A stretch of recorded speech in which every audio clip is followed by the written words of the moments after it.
Yeah, when I saw it, immediately I said, but this is very strange. I just don't understand. I'm with the minister on a Saturday, together with the national commissioner, and we part ways, and they all say happy New Year to all of them. And on the second, then the letter comes through, and it's a letter that talks about decisions that have got serious consequences in the organization. Stop filling vacancies now. When did it become so urgent that you couldn't talk to the accounting officer when you were with him a few days back? Now, of course, when we started asking questions, because these, at the time, one did not know why these specific 3 areas. But as the time progresses, then we got to understand why. And it is that understanding of the why that ended up leading us into try and intervene in the manner that we did. Okay. Now, you deal with it, Honourable Chair and Honourable Members, you deal with this decision from pages 810 through to 17, paragraphs 14 to 30. I'm not going to ask you to read through it. I'm going to ask you some pointed questions that arise from it. Sorry.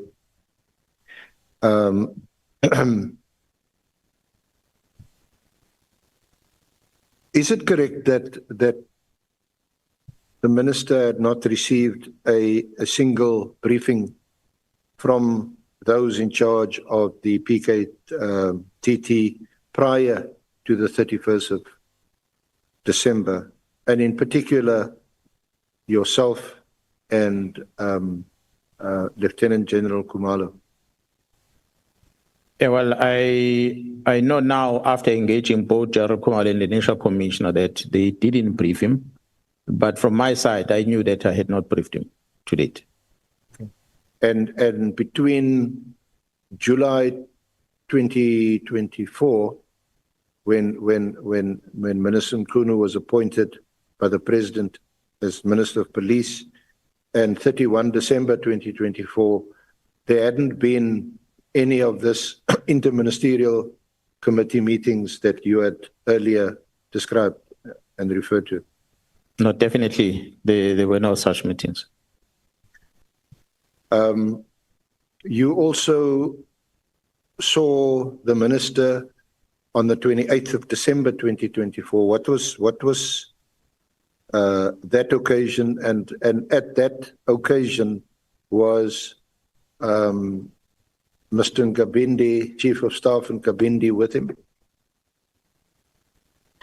Honorable Chair and members, I cannot remember whether Mr. Kabindi was there, but I do remember that the minister in our last meeting that we had with him in December, he was a functionary at the funeral of a police officer that died at Escaleni in KZN. And the Minister of Police was a functionary in that official funeral that was held there. So I was with him there. I do not know much about Kabindi. I cannot remember. So we're going to talk about when you learned about this directive, because as you can see, it's addressed to the National Commissioner, General Masamolo, and let me see if it's copied to anyone else. No, it's just addressed to him. So you weren't aware of this letter. We'll get to when you... but since you learned of this letter subsequent to the 31st of December, were you disappointed that he never raised this issue at all with you on the 28th of December when you saw him at the funeral? Yeah, Honourable Chair and members, as the SC indicates that on my statement, I indicate I speak a lot, I write a lot about the events of the 2nd of January 2025 when I first became aware of this letter. My initial response from the time I saw the letter was just shocked and surprised that how can a minister write such a serious letter that is going to have so much implications in the organization. And more concern is that I had already met the minister, and I wouldn't want the executive authority to do things that is against the law. And so I have a responsibility to bring to his attention. But at the time, I felt it is important to use a shortcut because I got to meet the minister before he became the Minister of Police through Mr. Kabindi. I know Mr. Kabindi is the office of the minister. He had asked me what Chief of Staff does. So upon seeing this letter, he was the first person I called, because I believe that there cannot be any document going to the minister for signature without his knowledge. So I called him. I said, Kabindi, the minister signed a letter that says the following. Are you aware of this letter? And his response was, yes, I am aware of the letter. But according to him, the letter was going back and forth by whoever between the minister, whoever was drafting the letter and the minister. That made me believe that the minister is not the author. Someone else prepared this letter for the minister, and the minister signed it.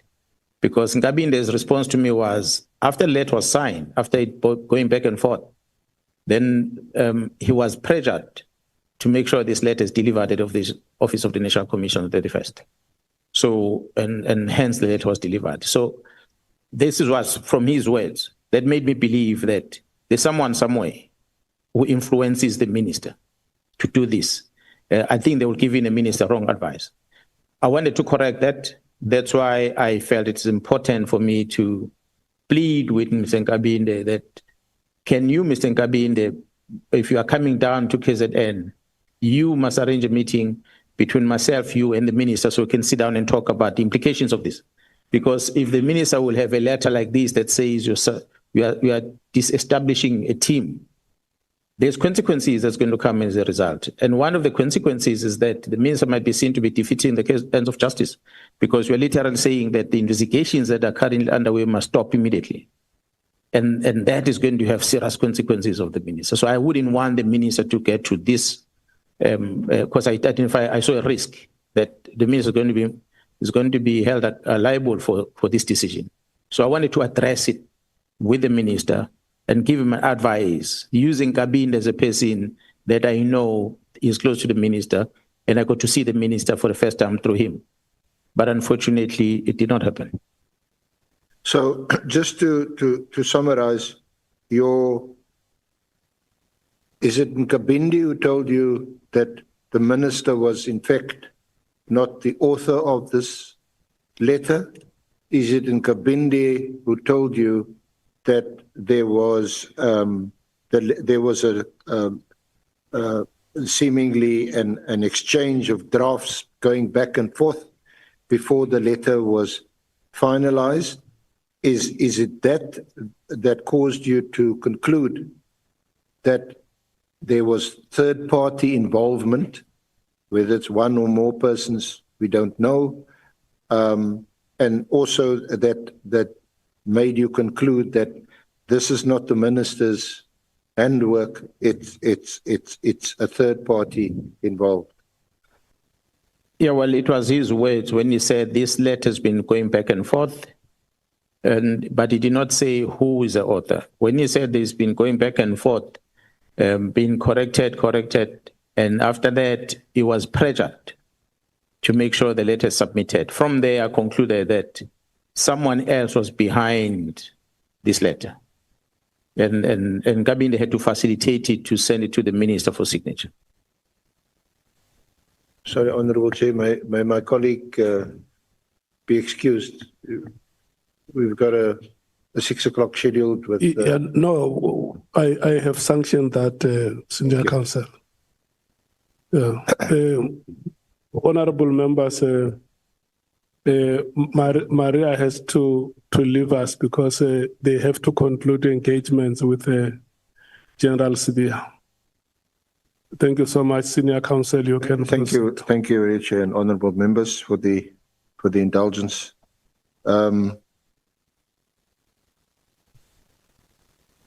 You must have been shocked at this revelation by your good friend, Mr. Kabindi. Given the importance of these matters, all three matters, border control, crime intelligence is huge. We know it's been at the heart of a lot of issues in our country for a number of years.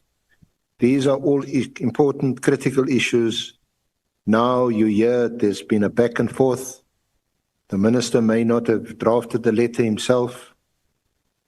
You suspect third-party involvement.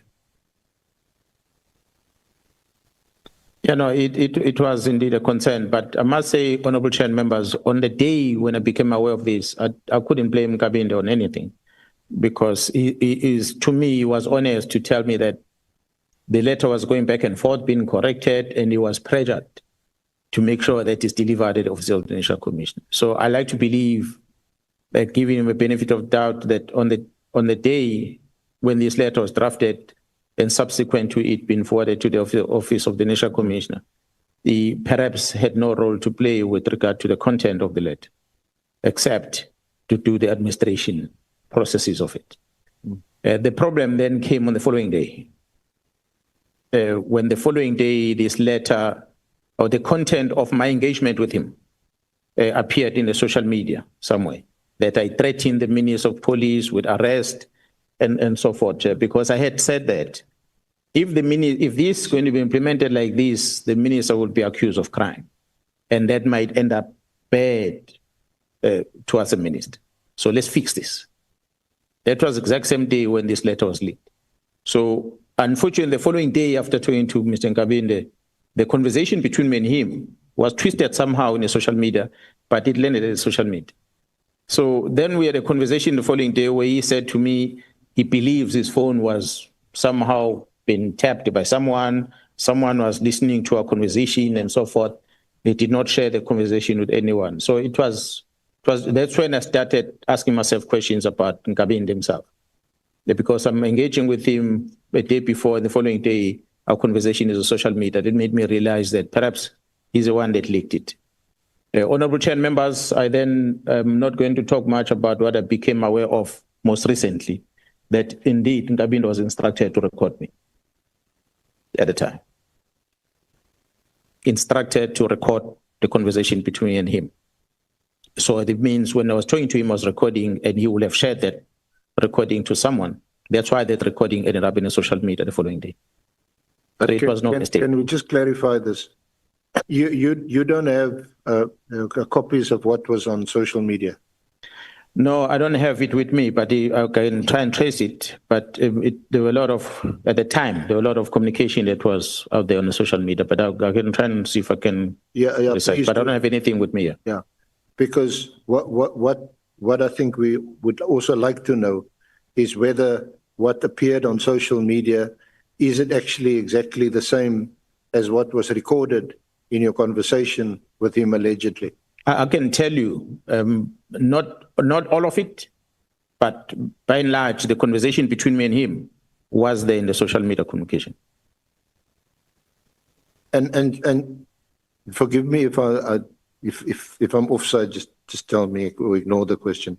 But did I also understand that there's an allegation that you, when you spoke to Kabindi, you had threatened the minister?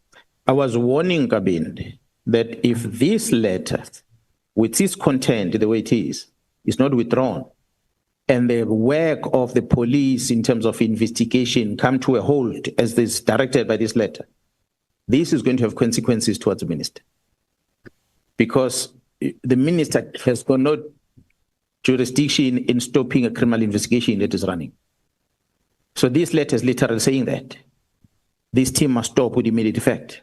I'm not quoting verbatim, but it is basically, the task team be disestablished immediately. Those are the words. So if you are saying that, you are saying, if the case is in court, stop working. If the case and investigation stop working, just stop everything at once. That's the consequences this letter has. So I was warning Kabindi that you better make sure that you and the minister sit and talk about this. Because I don't know what is the circumstances that led into me signing it, but the implication of the letter will land the minister in trouble. So it was there that the following day, which appeared on social media as if I threatened the minister when I was communicating with Mr. Kabindi. So did you see either the whole or part of your discussion on social media yourself, or was this reported to you by someone that what is this that appeared on social media and you then saw it? Yeah, well, I saw the communication. I cannot remember how it came to me, but I saw that communication of what was out there that was spread. So did you speak to Kabindi either on the 3rd after this appeared on social media or afterwards? Yeah, we've been talking. Afterwards, we've been talking up until most recently. I think after my press briefing, then we pass each other now. We don't talk to each other. But what has come from your discussions or talks with him? He appears certainly, with respect from what you're telling this honourable committee and us, that he seems to be a central figure in all of this. In all of what? Well, the letter, and you say that he knew there was a toing and froing of the letter. He also told you that he was pressured into getting the letter out on the 31st of December, is on New Year's Eve, which in itself sounds, I don't think one needs evidence on this. It sounds really odd that on New Year's Eve, such an important document is released. So I'm asking about his central role in this, his appointment as Chief of Staff, when according to you, he's not even qualified for this role, doesn't have the qualifications. I must confess, I don't know what the qualifications might be, but I suppose we can look that up on the public service regulations, what it entails. But it sounds to me that he wasn't quite qualified for the job. So that's why I'm asking you to comment on that proposition, that he seems to be quite a key figure in all of this. Honourable Chair and honourable members, it sometimes can be dangerous to express your opinion about something that you don't have facts on. Since the S is asking me my impression I have is that Mr. Kabindi was recruited or was appointed by the Minister Chief of Staff, and he had no clue about what Chief of Staff does. So he had to adjust in the office. He had to learn as he was going. That's why I know that the other former Chief of Staff at the office of the Minister we can come here and testify that he also phoned him and seek advice as to what does Chief of Staff do. And he also had to coach him about what Chief of Staffs are doing.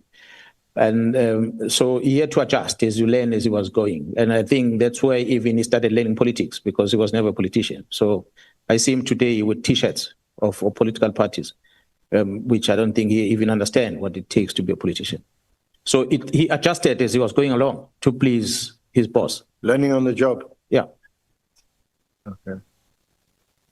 But what I'm curious about, and what I think many of us here would be curious about, is you continue to engage with Kabindi, despite clear shortcomings that he has in that post, despite the critical role he plays in that post. A Chief of Staff presumably is very close to, that's why you appoint someone Chief of Staff. Honourable Chair and all members, these things are happening. The letter comes out, I speak to Chief of Staff, and after that he said he tried to secure a meeting with the Minister, is not able to, and next thing he says to me, no, he did not release the information that I was talking to him about. Perhaps someone tapped his phone or something like that. So I had no reason not to believe what he was telling me.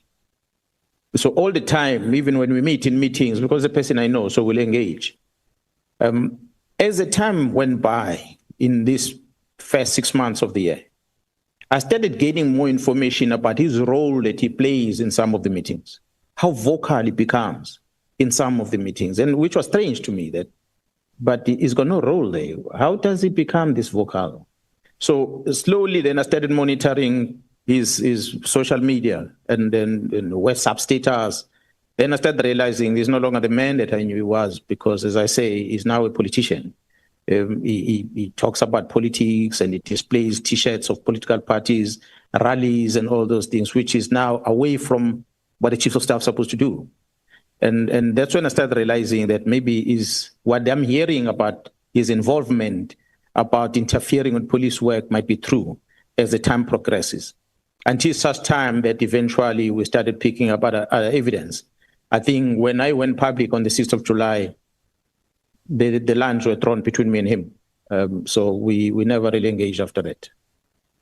I think you've answered the question that initially you were reluctant to answer. You don't want to express an opinion on Kabindi. No, I said it's sometimes it's wrong to express an opinion without facts. But since you asked me the question, and I felt maybe I can express opinion because this is my observation. So I'm qualifying it like that, it's my observation. But I'm sure those from the political party that he markets the lot, they might want to go and check when did he join them and when did he become a member for him to be that active. So there are interactions between him, you and him after the 3rd of January leading up to the 6th of July. We've been talking together up until the press briefing happened. We've been talking. We stopped communicating after the press briefing. Well, did he say anything further about the letter? Did he say anything further about any of the 3 aspects in the letter, especially the disestablishment? I think that's the word that was used, the disestablishment of the PTKT. Did he say anything about it? Honorable Chair members, there's been a lot of engagement between me and him in between. There would be conferences, summits, there and there, meetings, BOC. So we come across. There will be gatherings, the minister is there, he comes with, he's part of the staff, so we talk. That's why you'll see later when I talk about on my statement about the Mr. Mkwanazi that phoned me in October last year. I phoned Kabindi to ask Kabindi, so he told me about who Mkwanazi was. I didn't know Mkwanazi, it's him that told me about Mkwanazi. So there's been a lot of conversation between me and him. And the last, I think, heart-to-heart talk we had with him, we had at Beachwood Hotel in Johannesburg, and he accompanied me into the car. When they were, I think the tensions were growing already in terms of after this letter, as the team was trying to figure out and the team working out in what they were picking up. And I had an engagement with him there when he said, hey, I don't know anything about what's happening. And I said to him, boss, truth always comes out. So whatever that is happening right now, it's going to come out. So you better be on the right side of the law. I hope you're not going to get caught on the wrong side. That was my conversation with him in Beachwood Hotel.